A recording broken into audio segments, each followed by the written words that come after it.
d'abord, je voulais remercier à nouveau Catherine Tasca d'avoir accepté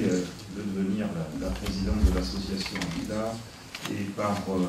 son expérience, sa compétence, son ouverture d'esprit, d'avoir donné aussi, par rapport à l'image de ce festival, par sa présence, par son soutien ici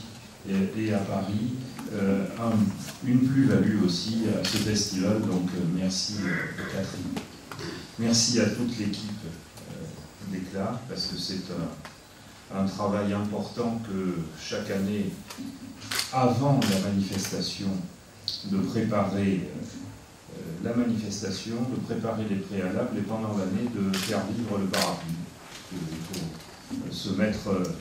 dans la tête ce qui correspond à la réalité, que c'est une aventure maintenant qui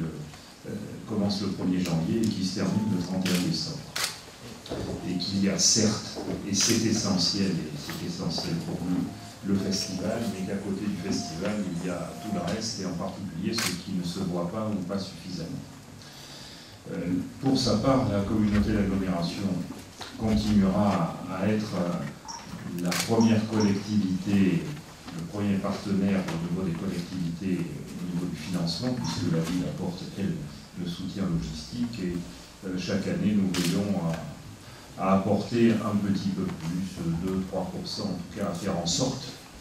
qu'il n'y ait jamais une interruption de notre concours. Quand je dis interruption, qu'il n'y ait jamais de diminution globalement sur notre concours qui doit être aujourd'hui de 525 000 €, peut-être un tout petit peu plus, mais comme le vice-président chargé des finances est là, je ne peux pas empiéter sur ce que pourrait décider le bureau. En tout cas pour nous, c'est de très loin, avec 525 000 €, notre action fondamentale au point de vue des subventions de fonctionnement. C'est dire que c'est prioritaire,